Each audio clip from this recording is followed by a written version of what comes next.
you can move on, move on, just move on. Don't be coming, with no drama.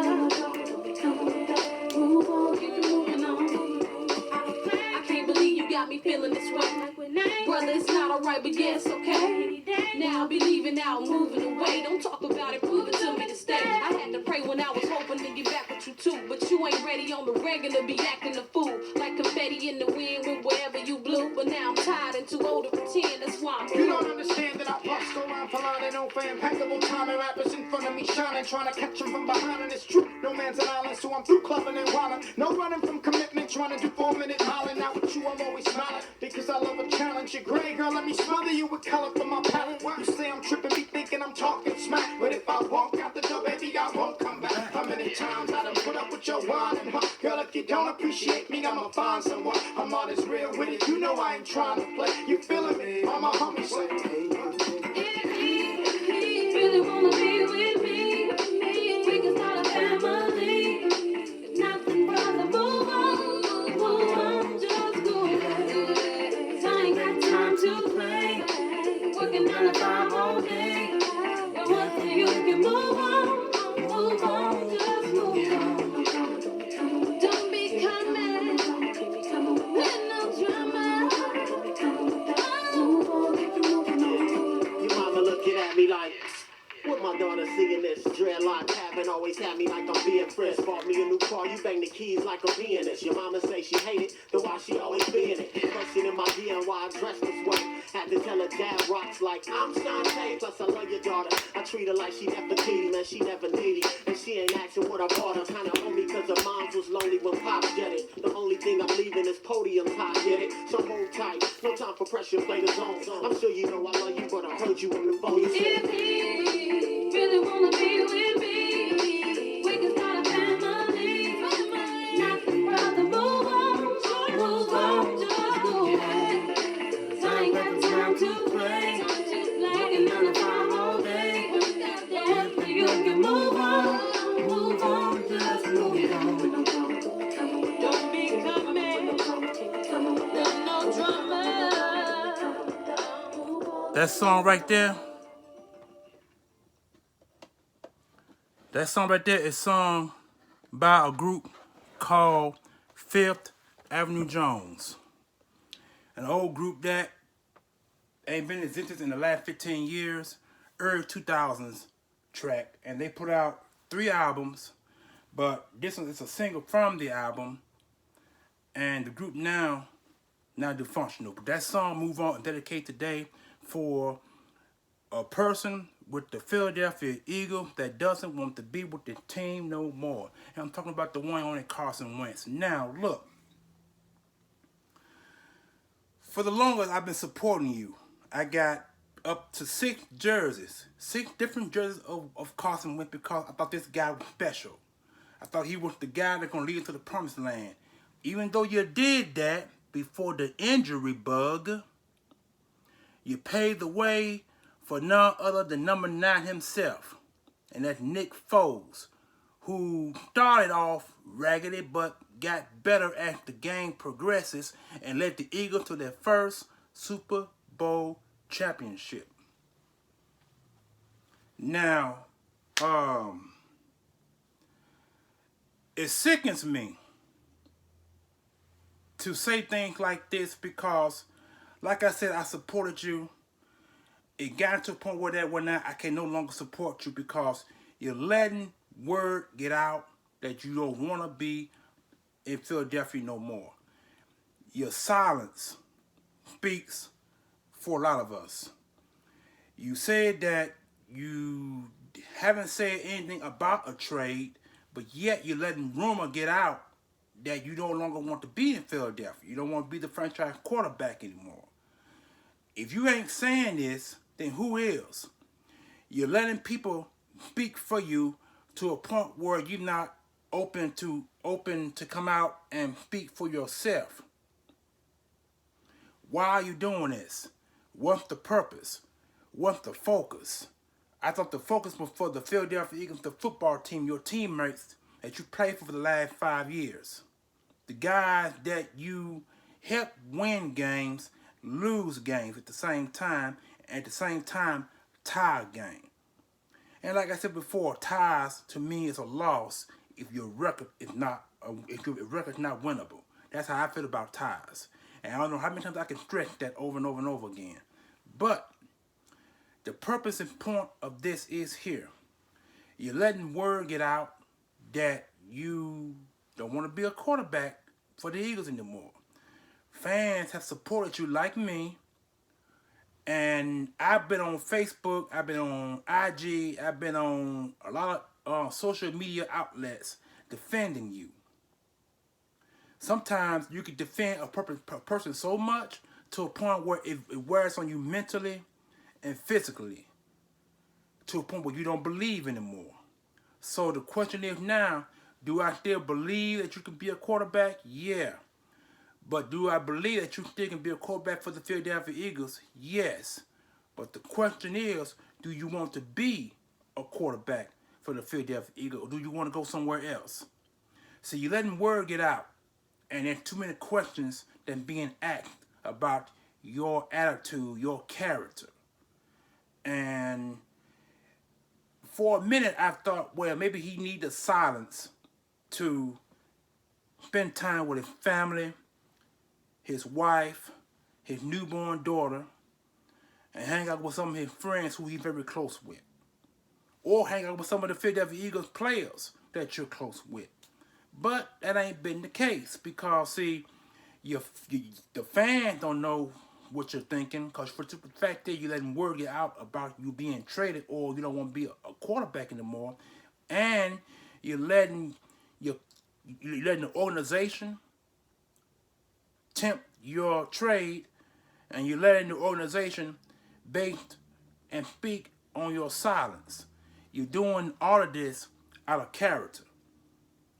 And it makes me wonder what everybody was saying about you. Alshon Jeffrey said something about your character, and that has been in question since the rumor got started about your character. Now I'm beginning to wonder now, are the rumors are actually true about your character? And then we had a guy last year by the name of Scandrick, a cornerback who the Eagles bought in off the streets to play along their defense against the Buffalo Bills, a game that we won. And then he got released later, and he wound up being on Shannon Sharp's show, and he had some negative things to say about the Philadelphia Eagles and the organization and about you. We chewed out Orlando Scandrick for the longest about what he said on Shannon Sharp's show. Now, the rumors are about to come up again about what this man has said about you a year or two ago.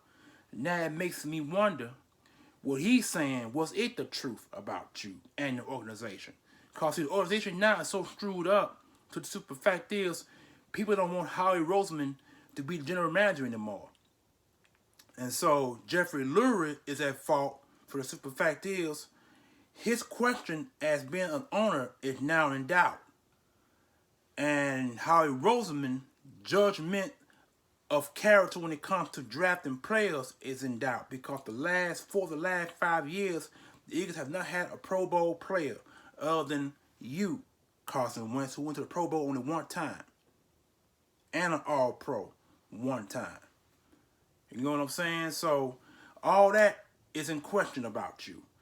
We have not had no more Pro Bowls and no more All-Pros. And if you think about it, Carson Wentz, the only All-Pros and Pro Bowlers are from the last regime, not Chip Kelly. I'm talking about Andy Reid, because some of Andy Reid's players are still on this roster. They talk about Brandon Graham, Fletcher Cox, Jason Kelsey. Let me see who else. I'm thinking that's it. I'm thinking that them the only three that's on this roster. Deshaun Jackson. Them the only 4 people on that roster that Andy Reid had drafted. Deshaun Jackson was a Pro Bowler several times, All Pro. Fletcher Cox, been a Pro Bowler, All Pro several times. Jason Kelsey has been a Pro Bowler, All Pro several times. And BG, for the first time in his career, is a Pro Bowler and an All Pro. So you got 4 guys from the Andy Reid regime that are Pro Bowlers and All Pros. The last drafts after 2012, and let me repeat, 2012, the last Pro Bowl that was drafted was Fletcher Cox. He was the last Pro Bowler, All Pro that Andy Reid drafted. So it gets you to thinking, why is Andy Reid gone? You know why? Because Andy Reid knows talent. He had a few nicks and knacks here and there. I can name one, Freddie Mitchell, a guy who I really care less of because the guy did more talking than playing on the field. And that led to his demise. The guy this day still blames Donovan McNabb for his downfall. Donovan McNabb had shit to do with his downfall. He downfalled himself because he did more talking than producing on the field. That led to his release. And he only had 1 year with the Kansas City Chiefs. And that led to a release. And he's been out of the league ever since. And that been almost 15 years ago. So then you have Broderick Bunkley, who has not been a Pro Bowler, a first-round draft pick. Then you had I forgot the boy name, Maduga, the defensive end. He wound up being a bust. So I could go on and on and on with 3 or 4 or 5 busts Andy Reid had drafted. But overall, he had 90% talent, and the other 10% were busts. So that should give you a good resume of how good Andy Reid is and how good his talent mind is. See, when Doug Peterson got fired, he was not allowed to draft no players. And that was left to punk-ass Howie Roseman. Doug Peterson, in my opinion, probably should never been fired. He should have gotten some type of control over who he wants to bring in and who he want to have on his staff. He had no control of that. Howie Roseman done all of that. But Howie Roseman also drafted you, Carson Wentz, and you were the last draftee that he had drafted with talent that went to a Pro Bowler and was an All Pro. You were the last, but the last 4 or 6 drafts that he was a part of, downward. The same could be said for Chip Kelly. Chip Kelly had a couple of busts. We had 1 bust, and that was that defensive end, Marcus Smith. Marcus Smith was the only first-round bust that Chip Kelly had drafted. But Chip Kelly also drafted Lane Johnson. Lane Johnson is the only Pro Bowler, All Pro that Chip Kelly had drafted. And he's still in the league. So that should tell you something about Chip Kelly.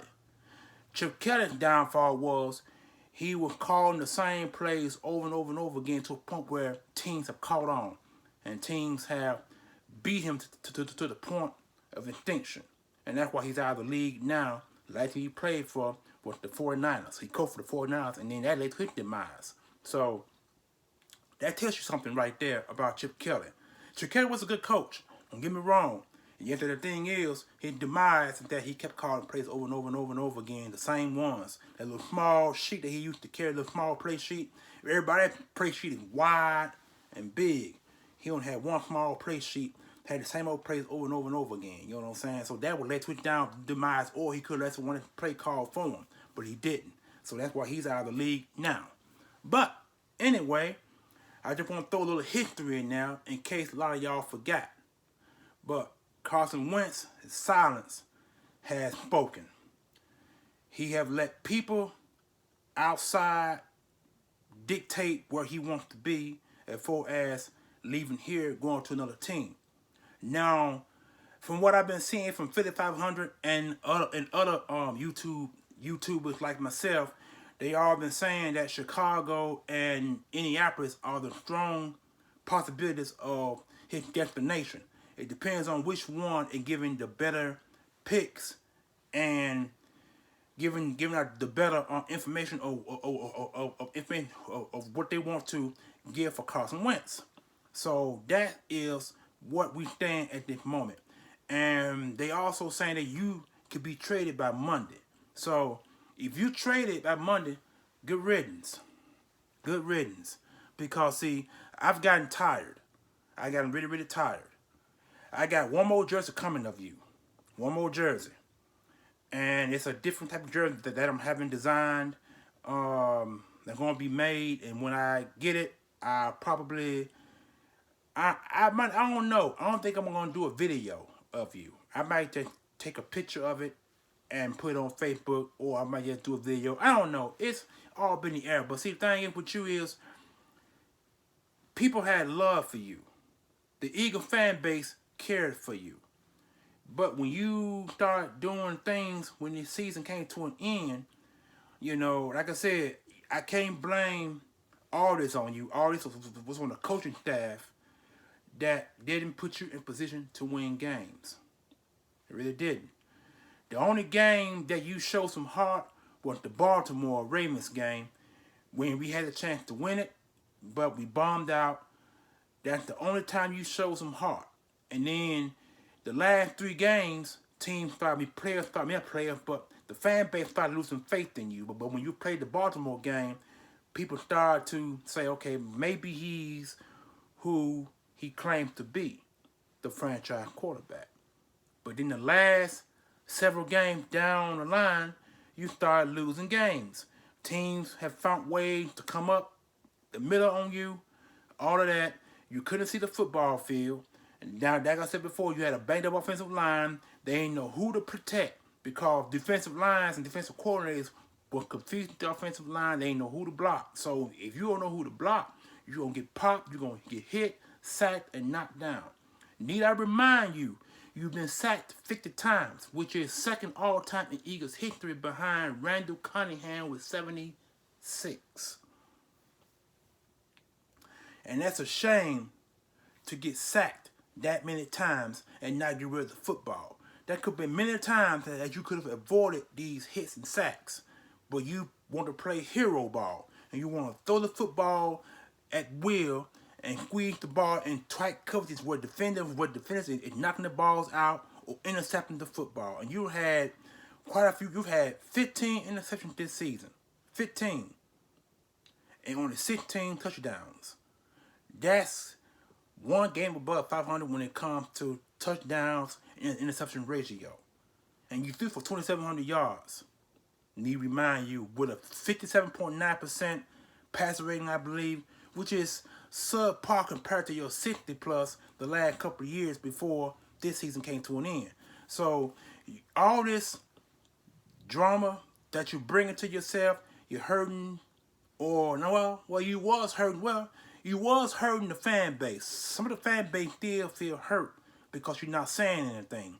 And you got some of the fan base who don't give a fuck about you. They want your ass gone. You know what I'm saying? And so now I'm beginning to be a part of the get the fuck out of town fan base. I'm beginning to be with them now. So if you figure you need to go, go. You know what I'm saying? Good riddance. Because, see, the thing is, we don't need that. You know what I'm saying? It makes you wonder why Jalen Hurts was drafted in the first place. If you guys remember, way back in the day, when Andy Reid drafted Kevin Cobb, he gave Donovan McNabb a warning. That was a warning to McNabb. If you don't play better, this is a guy that's going to replace you. And the same could be said for Carson Wentz, because if you guys remember, Carson Wentz got hurt 2019, 2018 with the back injury and the what was he had a back injury. Yeah, it was a back injury, and I think you were coming off. Let me see, 16, 17, 18, 19. 2018, you came back, but you didn't come back fully. You came back, I think, like halfway through the season.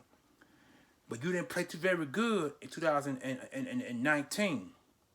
And that, when you came back full in 2019, you had that back injury, and then you were put on hiatus for the rest of the remaining season. You didn't play no more that season. Then and come 2020, when you fully healthy, ready to go. Ready to go. You didn't play well in the Washington game. Teams have gotten better. Need I remind you, we are behind the ball. We are behind. We are way in left field, or we are outside the football field, because teams have drafted well. Teams putting in better schemes. Teams are coaching good. And I'm talking about the Washington Redskins, the Dallas Cowboys, who I hate so much, and the New York Giants. These three teams have drafted well. They all got three new coaches, offense, defense, and they're gonna get better with time. So my prediction for this year, the Eagles will not be the NFC East champ this year. That could be between the New York Giants or the Washington Redskins. It'll be between those two teams. So you gotta look at all the possibilities of all of the setbacks and let-ons that has happened from 2017 till now. No Pro Bowlers, no All Pros. All the guys that we had are All Pros, are either Coach Kelly or Andy Reid's regimes. And I've already mentioned them to you, who they are. So it ain't really nothing much more I can say on that. Cause I remember back in the days, we had one of the top defenses when Jim Johnson was our defensive coordinator. He had plenty of time to go somewhere else, but he chose to stay in Philadelphia and remain the defensive coordinator, because teams and the players loved him. The Eagles have had a top 15, top 10 defense since he's been the defensive coordinator. Need I say more? And now we got a new coaching staff, and the Eagles are way over the salary cap. We are number 2 in high salary cap. The other team, I forgot who the other team is, but one team above us. We're number 2 and 4 as salary cap over the cap. Some of these guys are not going to be back next year, and I really fear for the veterans. I pray and hope that Fletcher Cox and Graham come back, because those two guys have redid their contracts or got new contracts, but I don't think that contract is part of the cap reason. It's everybody else that haven't played well or have been injured prone the time they've been here in Philadelphia. Deshaun Jackson, Malik Jackson, and then their boy Hardware, who the Eagles have given a big contract to. These guys have not played well. They either haven't played well or they've been injured prone. I expect them 3 guys to be gone this season. If Deshaun Jackson comes back, he'll probably be a 1-year deal, and he might not be. It probably be the veteran minimum, which could be between $500 to $1 million. Nothing more if he comes back on a 1-year deal. But anyway, Carson Wentz, brother. Wow, I mean, you let all this drama got started in Philadelphia. Now the whole NFL knows what's going on with the Philadelphia Eagles. They all know, because you refuse to put the drama to rest, and you did not. You let all these rumors get out about you want to be traded. You don't want to be a part of the organization no more. You don't feel safe. You already got one coach fired. Need we say that? And we thought with him getting fired, maybe you would have to stay, but that ain't been the case, because your silence has spoke 1,000 words. I thought your silence was going to put you with your folks and family and friends, but that wasn't the case. You decided to let the rumor get out, and that's what you did. And now you're not only hurting the fan base, you pretty much hurting the organization, because now we don't know where to go from here on out. And that's why it's time for you to go. So if you are gone by Monday, it wouldn't surprise me none. You know what I'm saying? Because a lot of people on YouTube, a lot of people on Facebook, a lot of people on a lot of these social media internets, a lot of these people on FS1, NFL Network, and ESPN, and CBS and other sports channels talk bad about you. They all saying this about you. So I'm gonna go ahead and say this. Like I said, I got one jersey coming up here right now, and I'm still gonna be. I'm still gonna see. I pay all my money for these jerseys, so I'm still gonna wear them, regardless of what people got to say. It is what it is with me. You know what I'm saying? So, without any further ado, I'm gonna go ahead and end this video on a good note. So, this is the Green Talons and Carson Wentz. Time for you to move on.